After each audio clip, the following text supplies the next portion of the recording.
You are watching the NHL Roundup.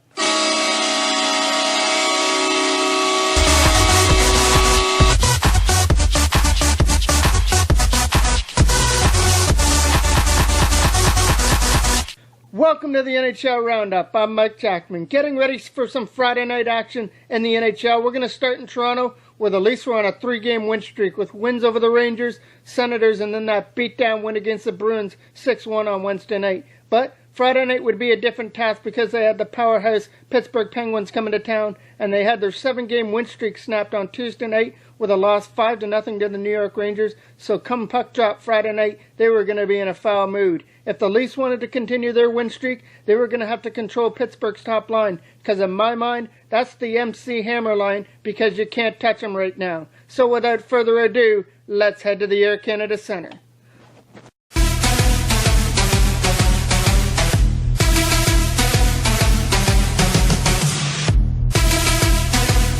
Ten minutes in, it's going to be Leafs turnover that almost cost them, as it's going to be a 2-on-1 with Crosby and Kunitz. Crosby over to Kunitz, but Bernier with a big save to keep it scoreless. Now the Leafs opportunity is Leo Komarov's going to be sprung on a break, but Thomas Greiss is up to that task to keep it scoreless going to the second. With under 3 minutes to go, this game is still scoreless, but it's the Penguins that are going to get on the board first, as this shot from the point by Christian Ehrhoff. Pascal Dupuis shows why he would be a good waiter, because that's a great tip in front of the net past Jonathan Bernier, 1-0 Pittsburgh. Not even a minute into the third, and Dupuis at it again as he takes this pass from Crosby and blows it past Bernier, and the Penguins have a 2-0 lead early in the third. Because you won't see this much, Crosby turns it over, and this shot from the point by Cody Franzen has eyes past Thomas Greiss, and the Leafs have some life, down 2-1. The Leafs tried everything to get that equalizer, including Peter Holland, who shows great patience around the defenseman, but just missed the short side. Despite their efforts, they couldn't get that tying goal past Greiss, and they dropped the heartbreaker 2-1 to the Penguins and see their winning streak come to a screeching halt.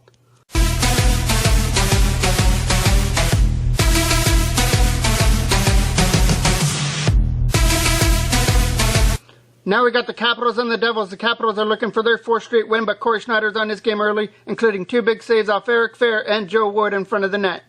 In the second, we're still scoreless, but a great chance here by Alex Ovechkin, but an even better save by Corey Schneider with a right pad save. We go to the third, still scoreless, and Braden Hope, he's going to have a brain cramp behind the net. He's going to give it right to Mike Camilleri at the side. Easy goal for him into the open net, and bad news for Capitals fans. That is the winning goal. Devils win it 1-0.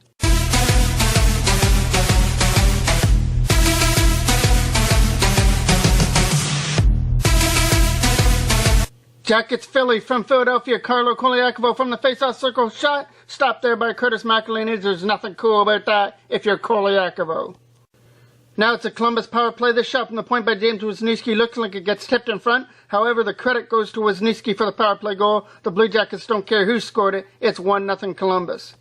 Philly get a power play of their own and they get it back. Mark Streit leaves it on a tee for Claude Giroux and he blows it by Curtis McElhinney. We're tied at 1. Before the end of the first, the Columbus Blue Jackets get another power play. Johansson over to Eriksson to the side of the net for a wide open net for Nick Foligno. The Jackets' second power play goal of the game, and they have a 2-1 lead.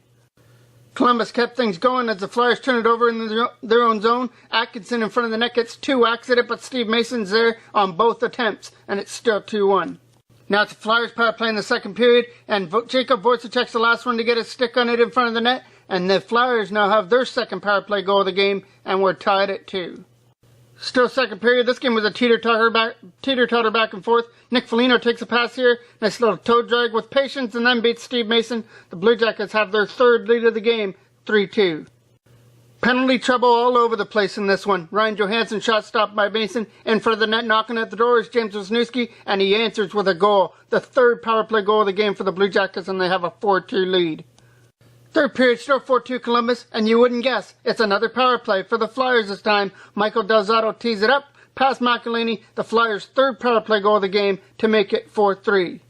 Best chance for the Flyers, Claude Giroux is going to be set up in front of the net. It goes off McElhinney, then off the crossbar. That's as close as the Flyers would come as they drop this one to the Blue Jackets, 4-3.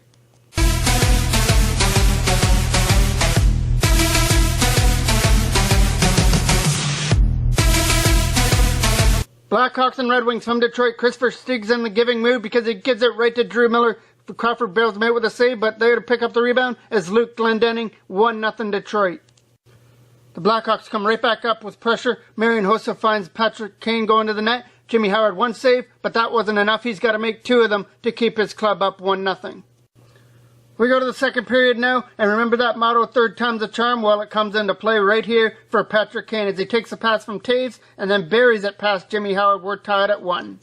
Still 1-1 second period, but another Blackhawks turnover in their own zone becomes their Achilles heel. Zetterberg in front of the net to Johan Franzen, who's snacking on some cheese, as in top cheese, past Corey Crawford. 2-1 for the Red Wings. Okay, stop me if you've seen this before. Blackhawks, turnover, Joachim Anderson comes back the other way. Crawford's going to make the initial save, but there to clean up the rebound, Thomas Tatar puts some tartar sauce on that one. It's 3-1 for the Red Wings.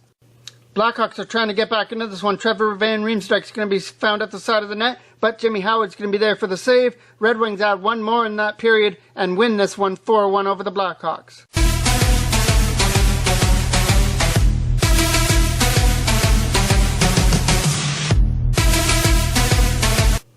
Now the Panthers and Islanders. The Islanders are hot, winning 4 straight, looking for their 5th straight victory, but it's the Panthers that get on the board first. Vincent Trocheck, no-look pass in front to Jimmy Hayes. Hayes, what do you say? He beats Halak 1-0 Florida.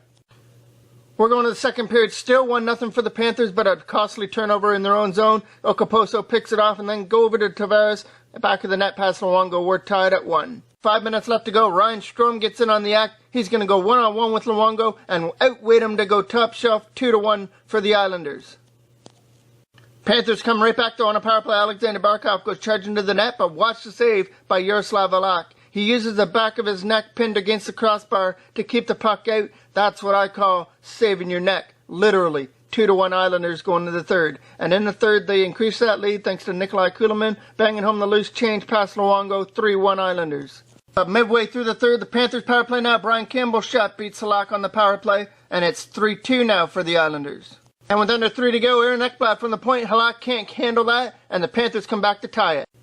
This game needed a shootout. It was 2-1 Islanders. Brian Boyce has to score, but Halak gets enough of it to send it over the net. The Islanders win 5 in a row as they win it in a shootout.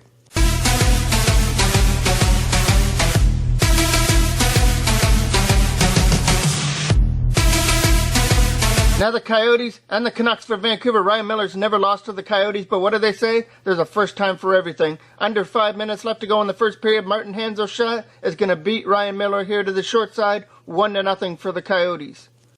In the second period, it's still 1-0, but the Coyotes are going up by 2. Reeder a shot, tipped in front by Martin Hanzo. Ryan Miller's saying high stick. They would review this, but watch the stick here of Martin Hanzo. It's underneath the crossbar, which means we've got a good goal and a 2-0 Coyotes lead. Hanzo was a one-man show here. Here he wins the draw a couple of seconds later and then goes one-on-one with Ryan Miller and beats him to the right pad side. A hat trick for Hanzo already, and it's 3-0 Coyotes. The Coyotes don't stop. Under 5 seconds left to go in the second. Shane Doan, give that guy a shovel because he buries it past Ryan Miller, and the Coyotes blank the Canucks on this night 5-0.